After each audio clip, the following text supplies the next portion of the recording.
చిన్నపాటి 10 సెకండ్లు మాట్లాడకపోతే మీరు ఎంత గోల చేస్తున్నారో నాకు అర్థమవుతుంది.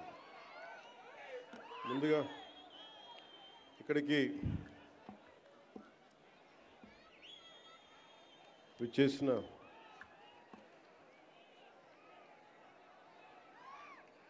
మా ఆడపడుచులకి, అక్క చెల్లెళ్ళకి, మహిళలకి, యువతకి, యువకులకి, జనసేన నాయకులకి, తెలుగుదేశం నాయకులకి, భారతీయ జనతా పార్టీ నాయకులకి, జన సైనికులకి, జనసేన వీర మహిళలకి, తెలుగు మహిళకి, తెలుగు యువతకి, భారతీయ జనతా పార్టీ యువ మోర్చా మహిళా శక్తికి నా హృదయపూర్వక నమస్కారాలు. నాకు పని చేయడం తప్ప విజయం గురించి తెలియని నాకు విజయం ఇచ్చిన, ఘన విజయం ఇచ్చిన నా పిఠాపురం అన్నదమ్ములకి, పెద్దలకి, ఆడపడుచులకి, అక్క చెల్లులకి, యువతకి, మహిళలకి పేరు పేరున నా ధన్యవాదాలు తెలుపుకుంటా ఉన్నాను. మీరు ఒక్కరు నిలబడితే మీ బలం వైజాగ్లో, విశాఖపట్నంలో మీరు ఎలాంటి గెలుపునిచ్చారంటే 2,08,000 కోట్ల పెట్టుబడి రాష్ట్రానికి తెచ్చేలా చేశారు. అంత గొప్ప విజయం ఇచ్చారు. కేవలం నన్ను గెలిపించడం అంటే అది మన గెలుపు, నా గెలుపు కాదు, మన గెలుపు కాదు, రాష్ట్రం గెలుపు. ఇది తెలుగు ప్రజల గెలుపు, ఆంధ్ర ఆత్మగౌరవం. ఇది అలాంటి ఘన విజయాన్ని అందించిన సంవత్సరం ఇది. సంక్రాంతి చాలా అద్భుతంగా జరుపుకుందాం, ఊరంతా పందిరేద్దాం అనుకున్నాం, కానీ స్కూల్ వరకే పరిమితం చేశాం. నిన్న తిరుమలలో జరిగిన సంఘటన కొంచెం బాధ కలిగించింది. అందువల్ల అందరూ డాంపెన్ స్పిరిట్స్ తోటి ఇలాంటి కష్ట సమయంలో అందరం కొంచెం మెత్తగా దీన్ని కొంచెం దీన్ని స్థాయి తక్కువగా చేద్దామని నాకు సలహా ఇచ్చారు. కానీ వచ్చే సంవత్సరం చాలా ఘనంగా జరుపుకుందాం. కుదిరితే ఈ దసరా బాగా చేద్దాం. అంటే నేనేమనుకున్నానంటే 200 మంది 10 కళాకారులతోటి ఏర్పాట్లు చేశాం. పిఠాపురం పేరు దేశానికే తెలిసేలా, అంటే సంకల్పం ఎలాంటిదంటే, నలిగిపోతున్న నాకు, దాహంతో గొంతు ఎండుకుపోయి అసలు చుక్క నీరు దొరకని పరిస్థితుల్లో పరిస్థితి ఎలా ఉంటుందో 15 సంవత్సరాలుగా ఒక బలమైన, ఇబ్బంది లేని ఒక సూపర్ స్టార్డమ్ని వదులుకొని నాకు ఇష్టమైన నా ప్రజలు, నా అన్నదమ్ముల కోసం 1.5 దశాబ్దం తర్వాత ఫలితం ఆశించకుండా చేశాను పోరాటం. కానీ దెబ్బలు తగిలినాయి, ఇబ్బంది పడ్డా. ఆ ఇబ్బందికి మీ గెలుపు నా గాయాలకి మందు వేశారు మీరు. మొన్న నాకు ఒక ఆంధ్రప్రదేశ్ పంచాయతీరాజ్ ప్రిన్సిపల్ సెక్రటరీ శ్రీ శశిభూషణ్ గారు, నేను కూర్చొని మాట్లాడుకుంటా ఉన్నాం. ఎందుకు పల్లె పండుగ కానీ, ఎందుకు ఈ గోకులాలు కానీ, ఈ రోడ్లు కానీ, పంచాయతీ రోడ్లు కానీ, పంచాయతీ నిధులు ఎందుకు మొత్తం 100% ప్రజలకు చెందేలా ఎందుకు పనిచేయాలని మాట్లాడుతూ, భవిష్యత్తులో జల్ జీవన్ మిషన్ ఎలా ఉండాలి, ఇలాంటి విధానాల మీద అన్నీ మాట్లాడుతూ శశిభూషణ్ గారిని ఒకటే కోరాను. మేము 10 సంవత్సరాల పైన, దశాబ్దంగా మాకు రాష్ట్రం లేకుండా పోయింది, రాజధాని లేకుండా పోయింది. అందుకని మేము కమిటెడ్గా ఉన్నాం. మేము ఇలాంటి రాష్ట్రానికి నేను మీ నుంచి కోరుకుంది ఒకటే, మీరు మనస్ఫూర్తిగా మీరు సహకరించమని ప్రతి అధికారిని కోరుకున్నా అని ఆ సందర్భంలో ఒక విషయం తెలియజేశాను. అది కూడా ఎందుకైందంటే అంత 2 రోజుల ముందే కడపలో, ఉమ్మడి కడప ప్రస్తుతం అన్నమయ్య జిల్లాలో ఒక ఎంపీడీఓ మీద గత ప్రభుత్వ నాయకులు దాడి చేస్తే ఆ ఎంపీడీఓ గారు జవహర్ గారిని పరామర్శించడానికి వెళ్ళాను. వెళ్ళి వారితో మాట్లాడా, వారికి ధైర్యం చెప్పాం. ఆ నేపథ్యంలో నేను శశిభూషణ్ గారికి ఏం తెలియజేశానంటే, నేను ఎందుకు ఇంత తపన పడతానంటే సార్, మా నాన్న నాకు అధికారులు అంటే మీరు నమ్ముతారో లేదో నాకు తెలియదు, ఇది నేను శశిభూషణ్ గారికి చెప్పాను. మా నాన్న ఒక పోలీస్ కానిస్టేబుల్గా ఉద్యోగం ప్రారంభించిన మా నాన్న ఒక అసిస్టెంట్ ఎక్సైజ్ సూపరింటెండెంట్గా రిటైర్డ్ అయ్యారు సార్. ఇది ఆంధ్రప్రదేశ్ ప్రభుత్వం జీతాలతోటి బతికిన కుటుంబాలు మాయి. నేను రుణం తీర్చుకోవాలి, నా ఆంధ్రాకి, నా దేశంకి రుణం తీర్చుకోవాలి. ఎందుకంటే ఇంత కోట్ల మంది ప్రజలు ట్యాక్సులు కట్టి మా నాన్న ఉద్యోగం చేసే డబ్బులు వస్తే ఆ డబ్బులతో పెరిగినోడిని, ఆ జీతంతో పెరిగినోడిని, నేను రుణగ్రస్తుని ఈ నేలకి. అందువల్ల ఎంపీడీఓ గారి మీద దాడి జరిగితే నేను ఒకటే అనుకున్నాను సార్, మా నాన్న ఒక ప్రభుత్వ ఉద్యోగి, మా నాన్న మీద దాడి జరిగితే ఒక కొడుకు ఎలా స్పందిస్తాడు, అలా స్పందించే సార్ ఎంపీడీఓ గారి మీద దాడి చేస్తే. దానికి ఓట్ల కోసం కాదు, దాంట్లో భవిష్యత్తు ఎలా ఉంటుందని నేను ఎప్పుడు పెట్టుకోలే, లెక్కలు లేవు నాకు, లెక్కలు పెట్టుకొని ఏమీ చేయను. ఈరోజు మీరు చూశారు, 70 సంవత్సరాల పైచిలుకు మన స్వాతంత్రం వచ్చిన తర్వాత డోలీలతోటి కొండ ప్రాంతాల నుంచి ఇంకా గిరిజన ప్రజలు కొంతమంది, కొన్ని గ్రామాలు, ప్రత్యేకించి చెప్పాలంటే 400 కుగ్రామాలు, 419 కుగ్రామాలు డోలీలు కట్టుకొని ఇంకా ప్రజలు అవస్థపడుతున్న పరిస్థితుల్లో నిధులు లేవు.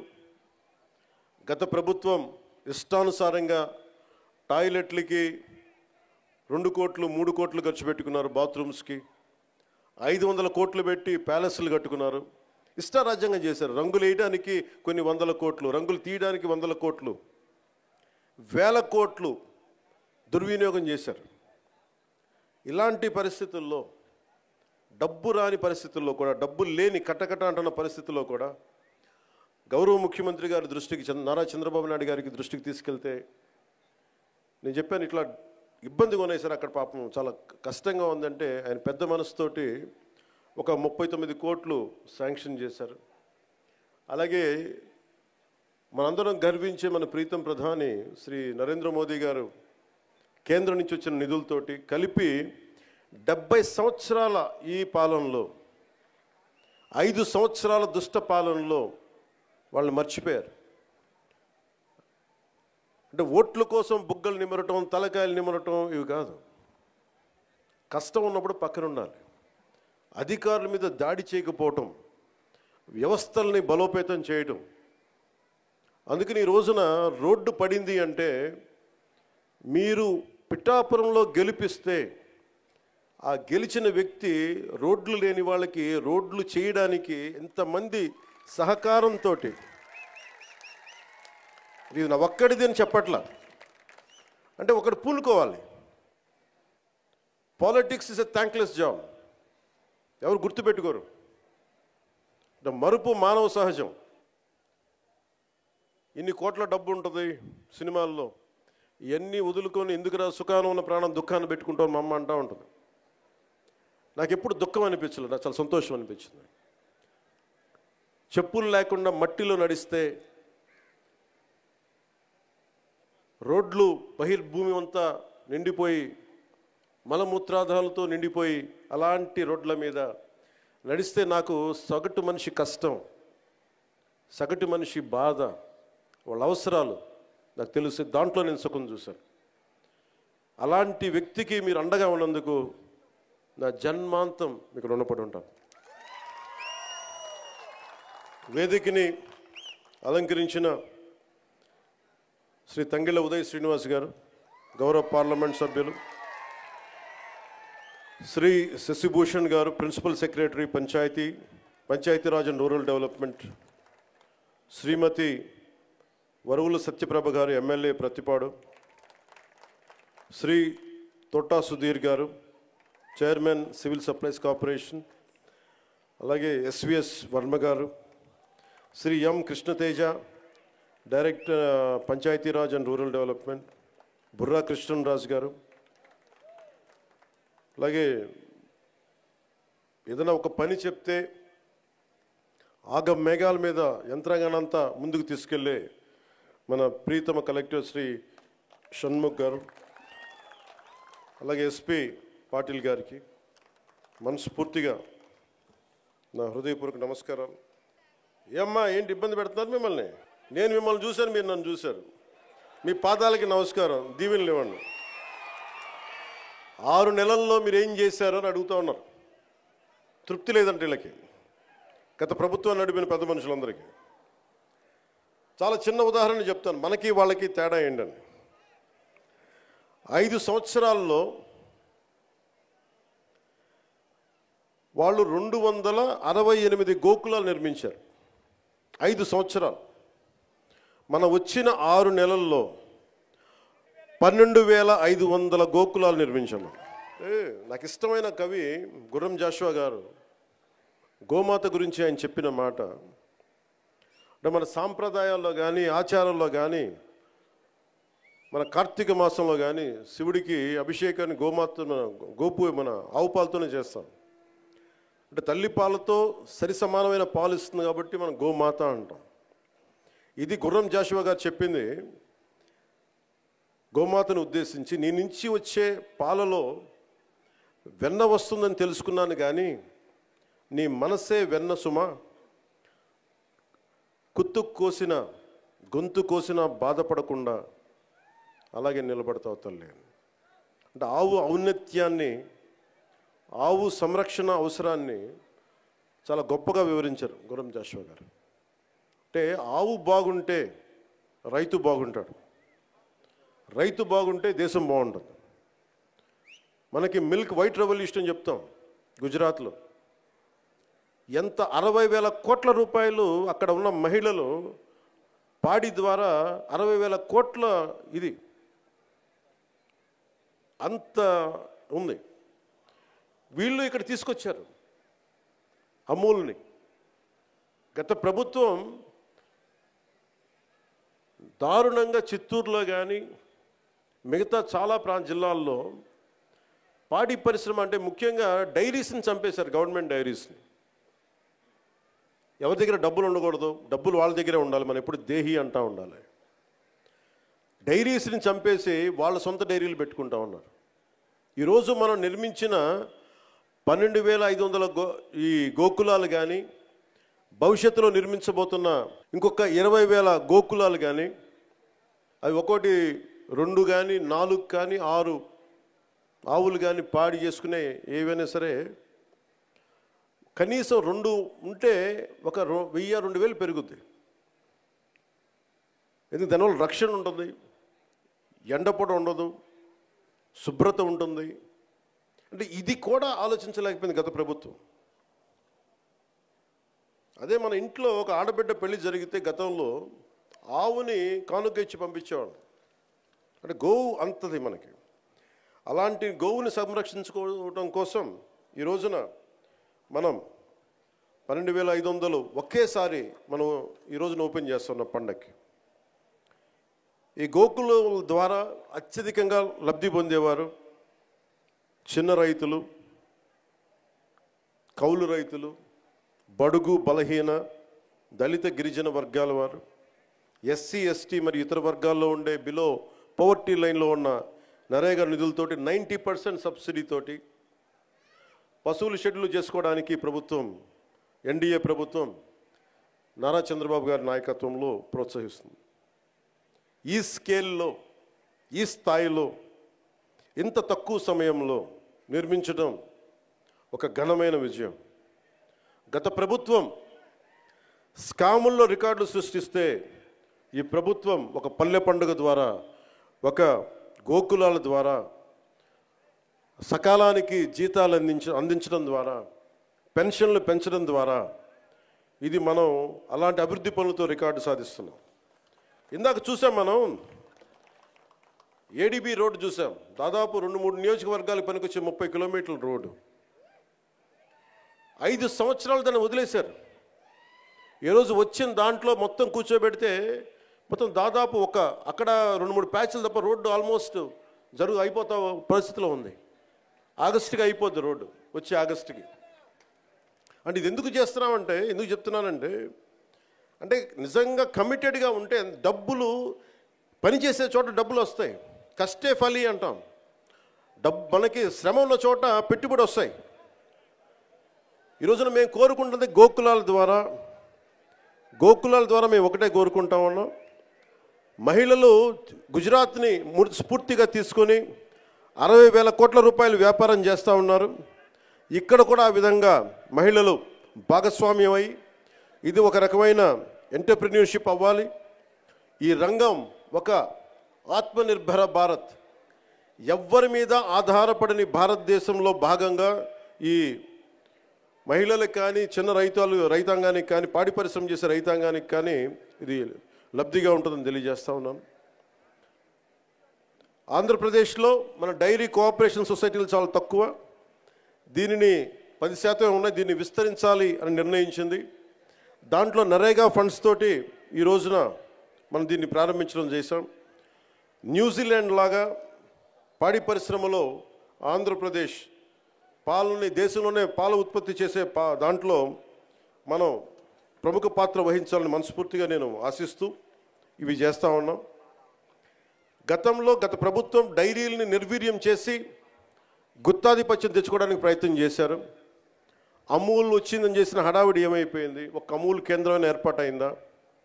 అందుకని ఇవన్నీ వదిలేసి రైతుల ఆదాయం రెట్టింపై అవ్వాలనే దీర్ఘకాలిక ఉద్దేశంతో ఈ గోకులాల పథకం 2వ దశ క్షీర విప్లవం దశగా అడుగులు వేస్తూ ఉన్నాం. మహాత్మా గాంధీ జాతీయ ఉపాధి హామీ పథకం కింద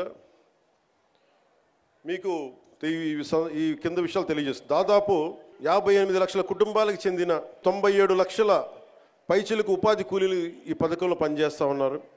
ఈ ఆర్థిక సంవత్సరంలో 5,193 కోట్ల రూపాయలు ఉపాధి కూలీలకి చెల్లించాం. ఇంకా ఏదైనా బాకీ ఉంది అంటే 2 కోట్ల మటుకే ఉంది. అంటే 5,193 కోట్ల రూపాయలు చెల్లించాం ఉపాధి కూలీలకి. ఈ పథకం కింద కూలీలకి పని కల్పించడంతో పాటు సుస్థిర ఆస్తుల్ని కల్పిస్తూ ఉన్నాం. చట్టంలో చెప్పిన విధంగా ఆగస్టు 23వ తేదీన గతంలో ఎన్నడూ లేని విధంగా రాష్ట్ర వ్యాప్తంగా ఒకే రోజు 13,326 గ్రామ పంచాయతీలో గ్రామ సభలు ఏర్పాటు చేశాం. ప్రపంచ రికార్డు సృష్టించాం. ఈ గ్రామ సభల ద్వారా 4,500 కోట్ల విలువగల పనులకి అనుమతి తీసుకున్నాం. మన ప్రభుత్వం సుస్థిర ఆస్తుల కల్పన, గ్రామీణ మౌలిక సదుపాయాల అభివృద్ధి కట్టుబడి ఉంది.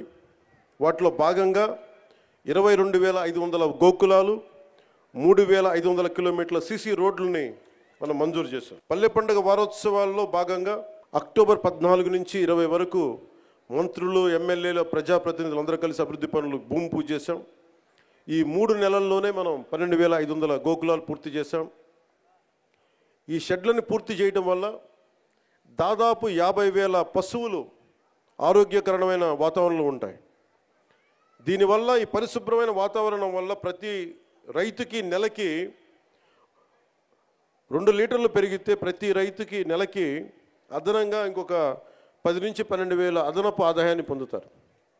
ఈ నెలాఖరికి మొత్తం 22,000 పైచిలకు గోకులాల పనులు పూర్తవుతాయి.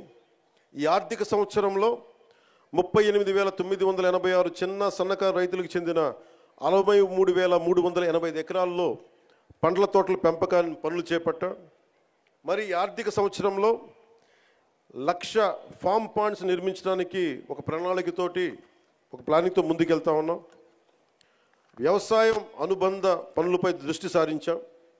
అందులో భాగంగా వ్యవసాయ చెరువులు కానీ, పశువుల షెడ్లు కానీ, పండ్ల తోటల పెంపకం కానీ, భూసార సంరక్షణ, కందకాలు మొదలైన పనులు చేపడతా ఉన్నాం.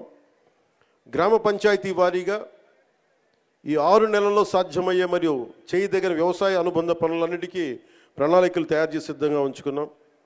ఫీల్డ్ అసిస్టెంట్స్కి వారి సామర్థ్యాన్ని పెంచడానికి ప్రతి జిల్లాలో శిక్షణా కార్యక్రమాలు మొదలుపెట్టాం. ఫీల్డ్ అసిస్టెంట్స్కి కావాల్సిన లక్ష్యాలకి అందుకోవాల్సిన లక్ష్యాలు సంబంధించిన పనులు కానీ అందుబాటులో ఉంచాం. 6 నెలల్లో పనులు పూర్తి చేయడానికి ప్రణాళికలు సిద్ధం చేశాం. నాణ్యత, జవాబుదారీతనమే ప్రభుత్వం మొదటి బాధ్యత. సగటు కూలీ రేటు మెరుగుపరచడానికి, నకిలీ మస్టర్లు లేకుండా చేయడానికి రాష్ట్ర స్థాయి మరియు జిల్లా స్థాయిలో వేతన పర్యవేక్షణ కమిటీలని ఏర్పాటు చేశాం. ఈ పథకంకు నిజంగా స్ఫూర్తితో తీసుకెళ్ళడానికి, తప్పులు జరగకుండా ఒక ఫ్లయింగ్ స్క్వాడ్ను కూడా ఏర్పాటు చేసుకున్నాం. ఒకసారి మనం చేసిన పనులు నేను వ్యక్తిగతంగా ఎప్పుడు చెప్పుకోను, చాలా సహాయాలు చేశాను, నేను ఎప్పుడు చెప్పుకోను. కానీ పాలిటిక్స్కి వచ్చేటప్పటికి మనం ఏమి చేయాలో చెప్పడం చాలా అవసరం. లేదంటే గత ప్రభుత్వంలో గాల్లో మొత్తం నైవేద్యాలు పెట్టి మనకు వడ్డించినట్టు చూపించారు. అలా కాకుండా నిజంగా సంక్రాంతి తాలూకు స్ఫూర్తి అవన్నీ మేము చేయడానికి ముందుకు తీసుకెళ్తా ఉన్నాం. అంటే ఇంత చేశాం అనుక్షణం, ఎందుకంటే మనకి ప్రతి 3 నెలలకి అభివృద్ధి ఏంటని చెప్పాలి కదా. దాంట్లో భాగంగానే మనస్ఫూర్తిగా ఇంత అభివృద్ధి సాధించాం. ఈ రోజున నిన్న చాలా కలిసివేసింది నాకు. అంటే ఎందుకు చెప్తున్నాను ఇదంటే, జవాబుదారీతనం. నేను ఓట్లు అడిగినప్పుడు మిమ్మల్ని నేను అకౌంటబిలిటీ చూపిస్తానని చెప్పాను. జవాబుదారీతనం, ప్రతిదానికి బాధ్యత తీసుకుంటామని. నిన్న తిరుమలలో జరిగిన సంఘటన, అది మన తొలి సంక్రాంతి పండగ ముందు జరగడం చాలా బాధ కలిగించింది. వైకుంఠ ఏకాదశి రోజున 6 నిండు ప్రాణాలు కోల్పోవడం బాధ కలిగించింది. 39 మంది గాయపడ్డారు. మనసు చాలా క్షోభించింది. పండగల వాతావరణం, పండగలు చేసుకునే తక్కువ, కానీ సంక్రాంతి నాకు ఎదురు చూసేది మన గోమాతల్ని పూజ చేయడానికి. కనుమ రోజు ఎదురు చూస్తాను నేను, వాటి పూజ చేయడానికి కోసం ఎదురు చూస్తూ ఉంటాను. అలాంటి పరిస్థితుల్లో ఈ సంఘటన జరగటం, చాలా ఉత్సాహంగా జరుపుకునే పండుగ నాకు వ్యక్తిగతంగా, ఈ గోమాత కోసం చేసే పండుగలు కాబట్టి నాకు నేను చాలా బాధ కలిగింది. నేను వెళ్ళి పరామర్శించవచ్చు, వచ్చేయచ్చు. మీరందరూ ఎన్డీఏకి, చంద్రబాబు గారి నాయకత్వంలో మీరు నమ్మి ఓట్లు వేశారు. బాధ్యత వచ్చినప్పుడు ఎవరి మీద నెట్టలేదు. మీ వల్ల జరిగింది, మా వల్ల జరిగింది అని. తప్పు ఎవరి వల్ల జరిగినా మేమందరం ప్రభుత్వంలో భాగస్వామ్యం కాబట్టి మనస్ఫూర్తిగా నిన్న దేశాన్ని క్షమాపణలు అడిగాను జరిగిన తప్పుకి. ఇది దేనికి క్షమాపణలు అడగాలి అంటే, collective responsibility. Leadership is all about collective responsibility. పంచాయతీరాజ్లో తప్పులు జరిగితే అది మా అందరి సమిష్టి బాధ్యత. నా దగ్గర నుంచి ఆఖరిగా ఉండే మన గ్రామాల్లో ఉండే వరకు, ఫీల్డ్ అసిస్టెంట్ వరకు తప్పుది. ఎవరు తప్పు చేసినా బాధ్యత తీసుకోవాలి. ఈ సంక్రాంతి సీజన్ మనకి రాబోతున్నది. కొంత మనసు కావాలి. కొంత ఏం మాట్లాడాలి, ఒకటి నేను చెప్పాను, ఇవన్నీ చేశాను. కానీ ప్రతిసారి నిన్న ముఖ్యంగా యువతకి నా విన్నపం, నా విజ్ఞాపన, ఎక్కడ ఎలా స్పందించాలి అనేది మీరు చాలా ఆలోచించాలి. చావు సమయంలో కూడా, ప్రమాదమైన సమయాల్లో కూడా నేను వస్తే సినిమా పేర్లు కానీ, కేరింతలు కానీ, ఒకళ్ళు చావుకి వెళ్ళాం మనం, ఒకళ్ళు దెబ్బలు తిన్నారు, చనిపోయారు. ఇలాంటి సమయంలో కూడా మనం కూర్చొని కేరింతలు, అరుపులతో ఉంటే భావ్యమా లేదా అనేది ప్రతి ఒక్కరు ఆలోచించాలి. పోలీసుకి కొన్నిసార్లు సహకరించాలి మీరు. అంటే ఎవరి బాధ్యత కనుక వాళ్ళు సవ్యంగా నిర్వర్తిస్తే ఒత్తిడి తగ్గుద్ది. నేను చూడండి, తిరుపతిలో ప్రతి ఒక్క వ్యక్తి కనుక వాడి బాధ్యత నిర్వర్తించుంటే సరిగ్గా, ఇంతమంది మంత్రులు వెళ్ళాల్సిన పరిస్థితి ఉండేది కాదు, ముఖ్యమంత్రి రావాల్సిన పరిస్థితి ఉండేది కాదు, నేను వెళ్ళాల్సిన పరిస్థితి ఉండేది కాదు, ఎంటైర్ క్యాబినెట్ ఉండాల్సిన పరిస్థితి ఉండేది కాదు. దానికి అదనంగా పోలీసులందరికీ ఒత్తిడి, డిఎస్పీలకి, ఎస్పీలకి అందరికీ ఒత్తిడి. అంటే ఒక్క చిన్నపాటి ఏరియాలో ఒకళ్ళు చేసిన తప్పుకి మొత్తం సమిష్టిగా జిల్లా పోలీస్ యంత్రాంగం ఎస్పీ గారితో సహా దాన్ని ఫలితం అనిపించాల్సి వచ్చింది. నాకు ప్రత్యక్షంగా దానికి సంబంధం లేకపోయినా నేను దాంట్లో ప్రభుత్వంలో బాధ్యత కాబట్టి సనాతన ధర్మాన్ని పాటించే హిందువులందరినీ నేను క్షమాపణ అడిగాను. అంటే ఇది ప్రతి ఒక్కరూ బాధ్యత నిర్వర్తించాలి. కేవలం నాయకులకి ఓట్లేస్తే సరిపోదు. ప్రతి ఒక్క ప్రజాప్రతినిధి కానీ, అధికారి కానీ, ఉద్యోగి కానీ ఎవరి బాధ్యతలు వాళ్ళు నిర్వర్తించాలి. లేకపోతే మటుకు ఇలాంటి దుర్ఘటనలే వస్తాయి, అభివృద్ధి ముందుకెళ్తాం. అలాగే గత ప్రభుత్వంలో అలవాటైపోయి కొంతమంది, ప్రత్యేకించి కొంతమంది అధికారులకి పనిచేయడం మానేశారు, నిర్లక్ష్యంగా ఉండటం ఉన్నారు. అధికారికి పార్టీ పట్ల, ఏ పార్టీ అయినా సరే, జనసేన కాదు, తెలుగుదేశం కాదు, భారతీయ జనతా పార్టీ కాదు, గతంలో ఉన్న పార్టీ కూడా కాదు, your loyalty is for the people. మీరు రాజ్యాంగానికే మీరు కట్టుబడి ఉండండి. మేము ప్రత్యేకించి ఫేవర్స్ ఏమి అడగం. నేను ప్రతిసారి కలెక్టర్ గారికి కానీ, ఎస్పీ గారికి కానీ నేను ఒకటే చెప్పాను, మీరు నాకు ప్రత్యేకించి ఏం చేయకండి అన్న. కనీసం మీరు మాకు చేయాల్సిందే న్యాయం అందరికీ జరిగేలా చూడండి అని చెప్పాను. మా వాళ్ళు శిక్షిస్తే, తప్పు చేస్తే మాకు కూడా బాధ్యత ఏర్పడని చెప్పాను. ఎందుకంటే నేనే స్వయంగా అసెంబ్లీలో నేనే చెప్పా, తప్పు చేస్తే నన్ను కూడా శిక్షించమని. అలాంటిది మీరు మా వాళ్ళు రక్షించమని నేను అడగట్లే, కానీ రాజ్యాంగం ఇచ్చిన విధుల్ని సంపూర్ణంగా పరిరక్షించమని నేను మనస్ఫూర్తిగా అడుగుతా ఉన్నాను. అంటే ఇది ముఖ్యంగా మన పిఠాపురంకి సంబంధించి మీ అందరి దృష్టికి తీసుకొస్తా ఉన్నా. నేను మొన్నదాకా జిల్లాలు తిరుగుతాను, ప్రతి జిల్లా కేంద్రాలకు వెళ్తాను, మనకున్న 26 జిల్లాలకు వెళ్తాను అనుకున్నాను. నేను చాలా పెద్ద మనసుతో వచ్చాను, గొడ్డు చాకిరీ చేయడానికి వచ్చాను ఇక్కడికి. సో ముందు పిఠాపురంతో మొదలు పెట్టాలని అనుకున్నాను. అంటే నేను ముందు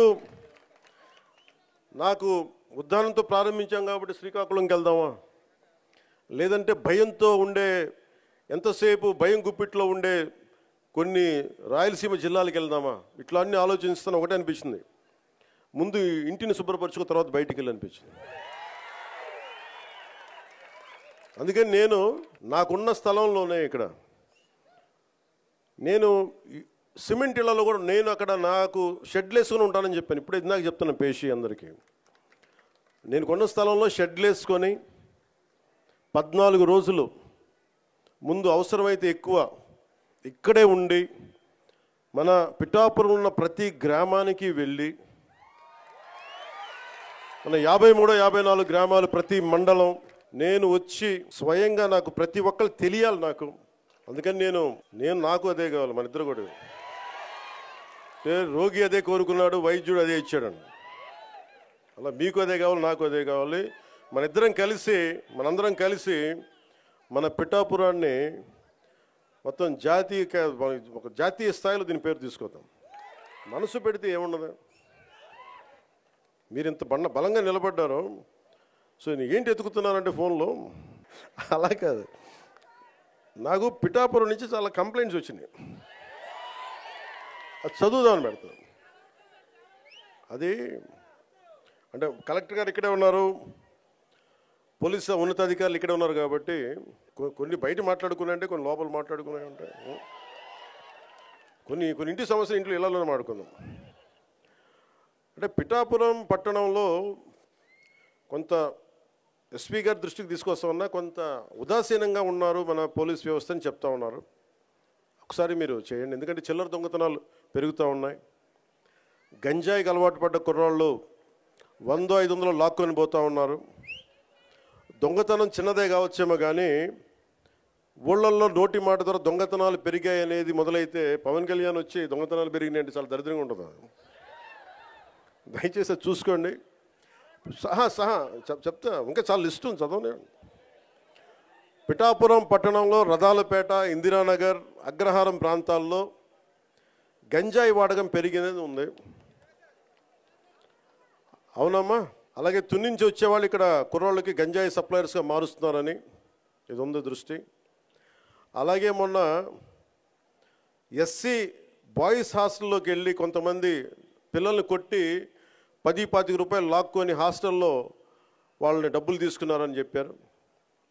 అదే రోజు మళ్ళీ పోలీస్ కంప్లైంట్ చేస్తే పిల్లల్ని తిరిగి కొట్టారని ఉంది నా దృష్టికి. అలాగే ఈ నెల 2వ తేదీన దారి కాచి ఒక వ్యక్తిని కత్తితోటి బెదిరించి ఒక బంగారు గొలుసు జేబులో 500 లాక్కొని వెళ్ళిపోయారు. పిఠాపురం పట్టణంలో ఉన్న RRBHR ప్రభుత్వ జూనియర్ కాలేజ్ దగ్గర ఈవ్టీజింగ్ పెరిగిపోయింది. బైక్స్ మీద రౌండ్స్ కొడుతూ అమ్మాయిల్ని ఇబ్బంది పెడుతూ వేధిస్తున్నారు. ఈ విషయాన్ని ప్రిన్సిపల్ శ్రీ కేశవరావు గారు 3 నెలల క్రితమే పోలీస్ స్టేషన్కి వెళ్ళి తమ కాలేజీ మొదలయ్యే సమయంలో పోలీసు ఉంచితే అమ్మాయిలకు భయం ఉండదని చెప్తా ఉన్నారు. ఈ కాలేజ్ దగ్గరే కాదు, పట్టణంలో ఉన్న ప్రైవేట్ కాలేజీల దగ్గర, బస్ స్టాండ్ దగ్గర ఈవ్టీజింగ్ పెరిగింది. రాత్రి వేళ రోడ్ల మీద బైక్ విన్యాసాలు చేసే వాళ్ళతో ప్రజలు ఇబ్బంది పడుతూ ఉన్నారు. ఇలాంటివన్నీ చాలా ఉన్నాయి. సెటిల్మెంట్లు పోలీస్ స్టేషన్లో కాకుండా, లాయర్స్ కాకుండా కొంచెం దయచేసి అందరూ మనస్ఫూర్తిగా దృష్టి పెట్టండి దీని మీద. అంటే నేను ఎందుకు చెప్తున్నాను ఈ మాట అంటే, నేను తిరుపతి సంఘటన జరిగింది. అక్కడున్న పోలీస్ శాఖ కనుక నిజంగా అక్కడున్న DSP గారు కనుక సవ్యంగా బాధ్యత నిర్వర్తించుంటే, బాధ్యత అప్పచెప్పిన SP గారు ట్రాన్స్ఫర్ అయ్యేవాళ్ళు కాదు. నాకు ఇది చాలా బాధ కలిగించింది. అందుకని పిఠాపురంలో నేను ఎవరిని కూడా, మీరు అడగండి కలెక్టర్ గారిని కానీ SP గారిని కానీ, నేను ఎవరిని రికమెండ్ చేయలే. నేనేం చెప్పానంటే, నేను ఎవరిని వెండేట ప్రభుత్వం, మీరు గత ప్రభుత్వంలో మీరు పనిచేసి ఉండొచ్చు,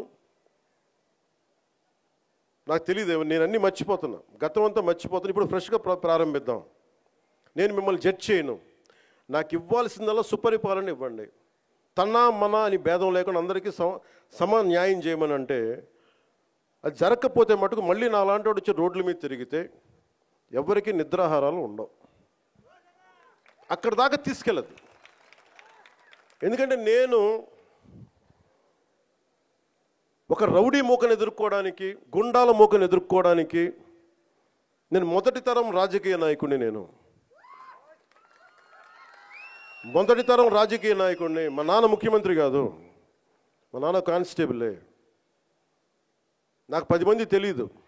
ఈ వేదిక పైన ఉన్న పెద్ద అధికారులు IASలు అంటే నాకు భయం వేస్తుంది. నాకు పెద్దది, ఇంకా నేను చిన్న ఉద్యోగ కొడుకుని కదా.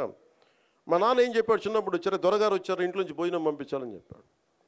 మాకు ఐజీలు అంటే దొరగారు మాకు, మా ఇళ్లలో. ఈ రోజుకి ఇన్ని కోట్లాది మంది నన్ను గుండెల్లో పెట్టుకున్నా, కేంద్ర స్థాయిలో నాకు పరిచయాలున్నా, నాకెప్పుడు అధికారులు పెద్దవాళ్ళే. నాకు లోపల అంత గౌరవం ఉంటుంది నాకు. కానీ గౌరవం నిలబెట్టుకోవాల్సిన అవసరం కూడా అధికారుల మీద ఉంది. ఎందుకంటే నేను ప్రజల కోసం పనిచేస్తాను. అందుకని ఈ బాధ్యతని అందరూ చేయాలి. ఎందుకంటే నేను ఈవ్టీజింగ్ అనేది నాకు చాలా చిరాకు. నిస్సహాయ స్థితిలో ఉన్న ఆడపిల్లల్ని వేధించడం అనేది మగతనం కాదు. అది మీరు మగతనం కావాలంటే జిమ్నాస్టిక్స్కి వెళ్ళండి. మీరు మగతనం ప్రూవ్ చేయాలంటే దేశం కోసం ఒళ్ళొంచి ఆర్మీలో జాయిన్ అవ్వండి. ఆడపిల్లల్ని ఏడిపించి అది మగతనం అంటే తొక్కి నారత్తిస్తాం, పిచ్చ వేషాలు వేస్తాం. ఎందుకంటే ప్రతి ఇంట్లో ఆడపిల్లలు ఉన్నారు. తల్లి లేకుండా మనుగడ లేదు సృష్టిలో. మీరు ఆడబిడ్డలకి, పోలీస్ శాఖ కూడా నేను చాలా బలంగా చెప్తా ఉన్నాను, ఇంకొకసారి నాకు ఈవ్టీజింగ్ అనేది నాకు కనిపించకూడదు పిఠాపురంలో. This is my directive. ఎందుకంటే నా నియోజకవర్గాన్ని నేను సవ్యంగా చేసుకోలేనప్పుడు, నా నియోజకవర్గాన్ని నేను సరిగ్గా కాపాడుకోలేను, నా డిప్యూటీ ముఖ్యమంత్రి పదవి దేనికి, అధికారులు ఉండడం దేనికి? నేను చాలా స్పష్టంగా ఉన్నాను ఈ విషయంలో. వీళ్ళను కొడితే క్రిమినల్స్కి కాస్ట్ లేదు, గుర్తుపెట్టుకోండి. తప్పులు చేసి కులాల వెనక దాక్కుంటే బయటికి తీసుకొస్తాం, గుర్తుపెట్టుకో. కులాల వెనక దాక్కోకండి. వాళ్ళు క్రిమినల్స్కి కులం లేదు, ప్రజాప్రతినిధులకి కులం లేదు. We're very clear about it. చాలా స్పష్టంగా ఉన్నాను దాని మీద. ఈయన కొడితే మాకు ఓట్లు పోతాయి. ఇప్పుడు నేను అధికారులందరికీ చెప్తా ఉన్నాను, సార్ ఈయన అరెస్ట్ చేస్తే ఓట్లు పోతాయి. ఎందుకు ఓట్లు పోతాయి? ఎవరు వెనకేసుకొస్తారు వీళ్ళని? నేనైతే వెనకేసుకురాను, మా కూటమిలో ఉన్న నాయకులు ఎవరు వెనకేసుకురారు, ఒకళ్ళు వెనకేసుకొస్తే సరిదిద్దుతాం. అంతేకాని నిస్సహాయంగా పవన్ కళ్యాణ్ బిడ్డలు బాగానే ఉంటారు, వాళ్ళు నాన్న రక్షించుకోగలరు. ఒక సగటు మనిషి, సగటు క్లర్క్, సగటు క్లాస్ 4 ఎంప్లాయ్, వాళ్ళని కదా సంరక్షించాల్సింది మనం. విఐపి ట్రీట్మెంట్ ఆగాలి ఇక్కడ, సగటు కామన్ మ్యాన్ ట్రీట్మెంట్ పెరగాలి. అది తిరుమలలో కావచ్చు, సగటు జీవితంలో కావచ్చు.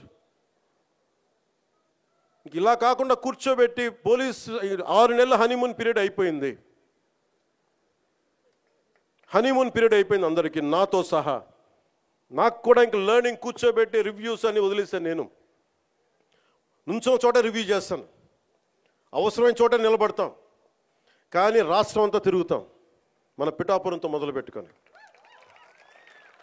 మీరు నన్ను నమ్మి గెలిపించారు, మీరు నన్ను, నేను మీకు నిలబడతాను, గుర్తుపెట్టుకోండి. మీరు నాకు ప్రోగ్రెస్ ఇవ్వండి, నేను మళ్ళీ పని చేసే ఓట్లు అడుగుతాను. కానీ ఈ లోపల మటుకు నాకు మీరు జేజేలు కొట్టండి, ఆటోగ్రాఫ్లో నేను ఇవ్వకపోవచ్చేమో, కానీ మీకు పని అయితే ఉళ్ళోంచి పని చేస్తాను. మీరు మొత్తం 5 సంవత్సరాల పాలన అయిన తర్వాత ఇంకొకసారి ఇతనికి ఎమ్మెల్యేగా అవకాశం వచ్చింది ఇవ్వండి, లేదు నువ్వు మాకు నచ్చలేదు వదిలేయండి. మీరు నేను అంత నిక్కచ్చిగా ఉన్నాను, నాతోటి నేను అంత నిక్కచ్చిగా ఉన్నాను. అందుకని నేను చాలా చాలా స్పష్టంగా ఉన్నాను. 15 ఏళ్ల తక్కువ కాకుండా అలయన్స్ ఉండాలని మనస్ఫూర్తిగా నేను ఆ శక్తిపీఠాన్ని ఆనేసి చెప్తా ఉన్నాను. కానీ అధికార యంత్రాంగం నాకు మీ సహకారం కావాలి. నేను గవర్నమెంట్ ఎంప్లాయ్ కొడుకునే, లేట్ గవర్నమెంట్ ఎంప్లాయ్ కొడుకుని. నేను కష్టాలు నాకు తెలుసు. జీతాలు రాకపోతే స్కూల్లో నుంచి బయటికి పంపించేసిన సంఘటనలు కూడా ఉన్నాయి, నాకు అవి తెలుసు. నాకు కరెక్ట్గా కూర్చోబెట్టి 1వ తారీఖు జీతాలు రావు, 7కో 8కో వస్తే స్కూల్ నుంచి పంపించేసేవాళ్ళు నన్ను. అవి కూడా చాలా సందర్భాలు జరిగినాయి. నా కష్టాలు తెలియదని చెప్పకండి ఎవరు, నా కష్టాలు తెలుసు. అందుకే నిన్న ఎందుకు తగ్గి మాట్లాడతానంటే కష్టాలు తెలిసిన వాడిని కాబట్టి. నాకు అధికారం అలంకారం కాదు, అధికారం బాధ్యత నాకు. కానీ నాకు పిఠాపురం బాగుండాలి, నేను చాలా చాలా స్పష్టంగా ఉన్నాను. లా అండ్ ఆర్డర్ కనుక ఎవరన్నా సరే ఇష్టారాజ్యంగా ఎవరన్నా సరే ఇష్టం వచ్చినట్టు చేస్తే తొక్కి నారత్తిస్తాను, ఒక్కొక్కళ్ళు చెప్తాను. మా ఇష్టం కుదరదట్లా.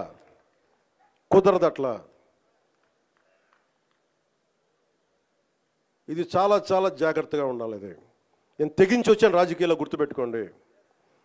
గుండాలకి చంపేస్తానంటారు నన్ను. మొన్న అడవుల్లోకి వెళ్ళాలంటే నక్సలైట్లు మందు పాత్రలు పెడతారంటే పెడితే పెట్టండి, పేలిపోతాను, కానీ నేను ఆపను నడక. అంత తెగించున్నాను, నేను గుర్తుపెట్టుకో. ఎందుకంటే నేను అభివృద్ధి కావాలి.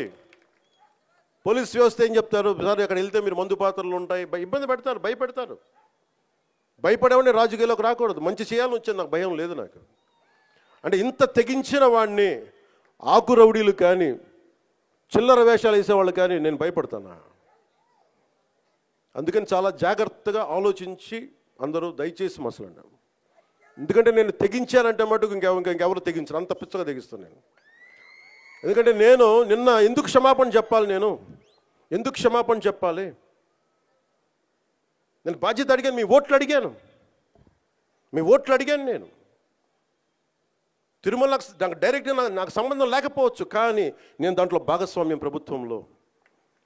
మీరు నారా చంద్రబాబు గారు గెలవకపోయినా, నేను గెలవకపోయినా, 164 మంది ఎమ్మెల్యేలు గెలవకపోయినా టీటీడీ బోర్డు ఎక్కడి నుంచి వస్తుంది? చైర్మన్ ఎలా నియమితం అవుతాడు? ఆయన ఈఓ ఎలా నియమితం అవుతారు? ఈఓ ఎలా నియమితులు అవుతారు? మేము గెలిస్తేనే మీరు, అది ఎక్కడి నుంచి వచ్చింది మా గెలుపు? మీరిస్తే. అందుకు మీకు నేను క్షమాపణలు చెప్పాను. నేను కోరుకునేది ఒకటే, ఎప్పుడో చెయ్యని తప్పుకి జపాన్ లాంటి దేశంలో ప్రధానమంత్రి ఆయన పుట్టక ముందు జరిగిన తప్పుకి ఆయన పార్లమెంట్లో క్షమాపణలు చెప్పాడు. మనం నేర్చుకోవాల్సింది అది. వాళ్ళు చేయకపోయినా 3 తరాల ముందు తప్పు చేసినా క్షమాపణలు చెప్పారు.